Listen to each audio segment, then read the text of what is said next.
Friends, Radhe Radhe. तो कैसे हैं आप सब। सीए फाउंडेशन बिजनेस लॉ में चैप्टर 7 हमारा चल रहा है। पिछली जो हमारी वीडियो थी उसके अंदर हमने कंप्लीट किया था नेगोशिएबल इंस्ट्रूमेंट्स क्या होते हैं, कितने क्या क्या उनकी कैरेक्टरिस्टिक्स होती हैं। तो प्लीज अगर आपने वो वीडियो नहीं देखी है तो इस वीडियो को देखने का कोई फायदा नहीं है, तो मत देखना। पहले आप इस वीडियो को देख के आना, उसके बाद आप इस वीडियो के ऊपर आना। तो आई होप आपने वो वीडियो देख ली होगी। आज हम कवर करेंगे types of negotiable instruments, advantages of negotiable instruments. Type of negotiable instruments में आते हैं। There are several type of negotiable instruments but the most commonly used are cheques. Cheque जो है, a check is a written order to a bank to pay a certain amount of money from the account of a person who write the check and call the drawer and to the person or a company named on the check the payee. Check are used every day to pay bills, buy goods and settle debts. Cheque का मतलब तो आप सभी को पता होगा, check सब लोग यूज भी करते हैं। चेक क्या होते हैं, रिटर्न में ऑर्डर दिया जाता है कि भाई बैंक को कि ये सर्टेन अमाउंट एक पर्सन को पे करनी है, और जिसने वो चेक लिखा है तो वो ड्रॉवर है, उसने पूरा वो ड्रॉ किया है, और जो कंपनी के नाम पे लिखा गया है, किसी के नाम पे लिखा गया है, वो उस मतलब ऑर्डर दिया गया है कि इसको ये चीज पे करनी है। तो चेक्स हम डेली यूज पे बहुत ज्यादा यूज करते हैं, बिल्स को पे करने के लिए, डेट्स को सेटल करने के लिए, सामान को खरीदने के लिए। भी बड़ी बड़ी ट्रांजेक्शन होती है, जो भी कंपनीज ट्रांजेक्शन करते हैं वो चेक से ही करती है मोस्टली, वो कैश का यूज नहीं करती है।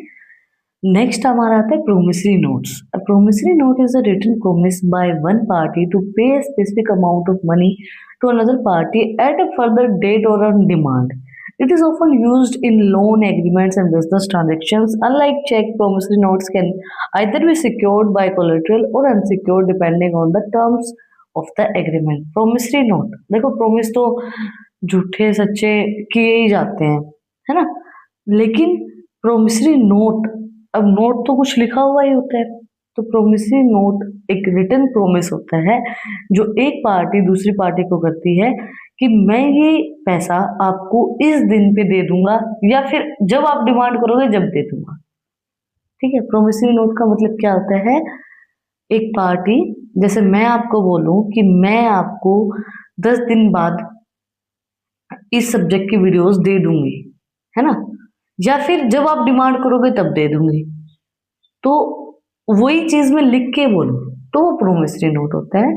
कि एक प्रोमिस आप रिटन फॉर्म में दे रहे हो, जिसके अंदर आप बोल रहे हो कि ये सर्टेन अमाउंट, एक कोई भी अमाउंट, जैसे 50,000 10,000 जो भी है, वो अमाउंट मैं आपको या तो इस डेट पे दूंगा, कोई आप तारीख दे दोगे, या फिर आप बोलोगे कि ऑन डिमांड दूंगा, मतलब जब आप डिमांड करोगे, जब आप कहोगे कि मुझे आज चाहिए तो आप उस दिन दे दोगे, तो वो होता है promissory note. Cheque, promissory note ये सिक्योर्ड भी हो सकते हैं और अनसिक्योर्ड भी हो सकते हैं, मतलब आपको एक अच्छी सिक्योरिटी प्रोवाइड करवाएंगे या हो सकता है ना भी करवाएंगे, ये उनके एग्रीमेंट और टर्म्स कंडीशन के ऊपर बेस्ड होता है। अब हम बात करते हैं ड्राफ्ट्स, जिसको बिल ऑफ एक्सचेंज भी बोला जाता है। A draft also called a bill of exchange is an order written by one party, the drawer, instructing another party, the drawee, to a specific sum of money to a third party, the payee. Drafts are commonly used in international trade to settle payment for goods and services. There are two types of draft. Bill of exchange होता है वो जो international payments होती हैं उनके लिए बनाए जाते हैं। इसका मतलब क्या होता है, देखो बिल ऑफ एक्सचेंज से बोलते हैं, एक इंसान होता है जो कि लिखता है, ड्रॉ करता है, वन पार्टी वो हो गई। दूसरी पार्टी वो होती है जो इंस्ट्रक्शन दे रही है कि क्या क्या चीजें आपको लिखनी है। थर्ड पार्टी वो होती है जिसको वो अमाउंट पे करनी है, एक अमाउंट पे करनी है, तो एक पार्टी उस ड्राफ्ट को लिख रही है, दूसरी पार्टी उसको इंस्ट्रक्ट कर रही है कि मैं कब दे सकता हूँ, क्या चीजें, वो सब चीजें, क्या क्या चीजें मेंशन करनी है। थर्ड पार्टी वो होती है जिसको वो अमाउंट पे करनी है। तो ड्राफ्ट जो है वो दो तरीके से प्रिपेयर किए जा सकते हैं। First was child drafts payable immediately upon being presented for payments. ये इमीडिएटली पेमेंट होती है इनकी, जब भी आपकी पेमेंट बोली गई है तो इमीडिएटली आपको वो पेमेंट करनी पड़ेगी। टाइम ड्राफ्ट्स वो ड्राफ्ट होते हैं जो कि फ्यूचर डेट के ऊपर होते हैं कि भाई फ्यूचर में इस तारीख को आपको ये पेमेंट करनी पड़ेगी। Payable on future date mention in the draft, जो ड्राफ्ट में आपने मेंशन की कि इस डेट को मैं आपको ये पेमेंट कर दूंगा, तो उस डेट को आपको उस पेमेंट को करना पड़ेगा, तो वो टाइम ड्राफ्ट होता है। साइड ड्राफ्ट होता है इमीडिएटली आपको उस चीज की पेमेंट करनी पड़ेगी, बट टाइम ड्राफ्ट में एक टाइम दे दिया जाता है कि 1 महीना 2 महीना 3 महीना कि इस दिन हम इसको पे कर देंगे।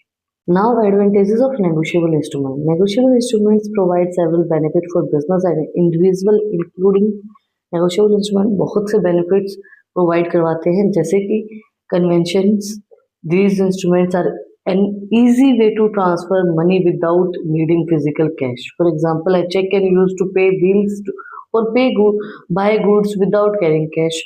देखो कन्वेंशन प्रोवाइड करवाते हैं ये इंस्ट्रूमेंट्स हमें, हम इजीली ट्रांजेक्शन को कर सकते हैं, इजीली हमें इतना ज़्यादा कैश लेके जाने की जरूरत नहीं है, हम एक सिंपल सा चेक अपनी जेब में डाला और हम अपनी पेमेंट कर सकते हैं। जैसे चेक है बिल्स को पे करने के लिए, सामान को भेजने के लिए हम उसका यूज़ कर सकते हैं, तो हमें फिजिकल कैश की इसके लिए ज़रूरत नहीं होती है। बट जैसे ये चीज़ें ज़्यादातर यूज़ होती है बिजनेस में, हम क्या सोचेंगे हम तो फ़ोन पे से कर देंगे, गूगल पे कर देंगे, बट जब आप बिजनेस कर रहे हो तो कन्वेंशंस बहुत ज़रूरी है।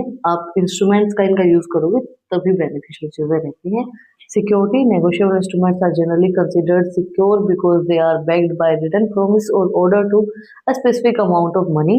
The process of endorsement and delivery help reduce the risk of fraud. देखो नेगोशिएबल इंस्ट्रूमेंट रिटर्न फॉर्म में होते हैं, प्रॉमिस रिटर्न फॉर्म में होगा, है ना, bill of exchange return form में होगा, चेक रिटर्न फॉर्म में होगा, तो आपको एक अच्छी सिक्योरिटी मिल जाती है कि भाई इस चीज़ का प्रॉमिस किया गया है मुझे स्पेसिफिक अमाउंट को देने के लिए इस टाइम के ऊपर, या फिर ये चेक मुझे इसने दिया था, या फिर ये बिल ऑफ एक्सचेंज मुझे इसने दिया था। तो ये सब चीज़ें आपको सिक्योरिटी प्रोवाइड करवाती है। आपके साथ अगर रिस्क हो, मतलब आपको रिस्क लग रहा है, फ्रॉड लग रहा है, तो वो सब चीज़ें आपसे हट जाती है। आपको ये लगता है कि हाँ भाई मेरे पास है चेक, मैं डाल दूंगा। Credit facility, these instruments provide means for business and individual to borrow money. For instance, promise note allow borrowers to get loan from lenders by promising future repayments. Credit facility provide करवाने में help करता है negotiable instruments कि अब आपको किसी से पैसा लेना है तो आप प्रोमिसरी नोट पे लिख सकते हो कि भाई मैं इस दिन आपको इस पेमेंट की रीपेमेंट कर दूंगा, जो आप मुझे पैसे दे रहे हो इसकी रीपेमेंट कर दूंगा। तो आपको एक क्रेडिट में पैसा उठाने के लिए सिक्योरिटी प्रोवाइड करवाता है कि अगला इंसान भी सिक्योर रहेगा कि आपने लिख के दे रखा है, और आप भी सिक्योर रहोगे कि मैं इस डेट को दे दूंगा इस पेमेंट को, और आपको क्रेडिट फैसिलिटी मिल जाता है, आपको पैसा मिल जाता है। Investment opportunities, instruments like commercial papers are popular in financial market as investment options. Investors can buy and sell these instruments for a profit. Investment opportunity मिल जाती है, जो कमर्शियल पेपर्स होते हैं फाइनेंशियल मार्केट के एक पॉपुलर इन्वेस्टमेंट ऑप्शन हैं। तो इन्वेस्टर्स जो है ये इनको बाय भी कर सकते हैं और सेल भी कर सकते हैं। That's it for today. आज हमने कंप्लीट किया नेगोशिएबल इंस्ट्रूमेंट्स क्या होते हैं और जो उसके एडवांटेजेस क्या होंगे, कितने टाइप के होते हैं। नेक्स्ट वीडियो में हम क्लासिफिकेशन ऑफ नेगोशिएबल इंस्ट्रूमेंट्स को कवर करेंगे। अगर आपको कुछ भी डाउट है, कुछ भी पूछना था, आप मुझसे पूछ सकते हैं। और अगर आपको इन टॉपिक्स की पीडीएफ चाहिए तो टेलीग्राम चैनल का लिंक डिस्क्रिप्शन में है, वहाँ पर जाकर आप लोग मुझे फॉलो कर सकते हैं। और भी इंटरेस्टिंग रील्स को देखने के लिए इंस्टाग्राम चैनल का लिंक डिस्क्रिप्शन में है, वहाँ पर जाकर आप मुझे फॉलो कर सकते हैं। अगर यहाँ तक वीडियो को देखा है तो चैनल को सब्सक्राइब करो, बेल आइकन प्रेस करो ताकि जो सबसे पहले अपडेट है वो आप लोग के पास आए। फिर मिलते हैं वीडियो के साथ टॉपिक के साथ। Like share subscribe. Thank you for watching my video and enjoy your life.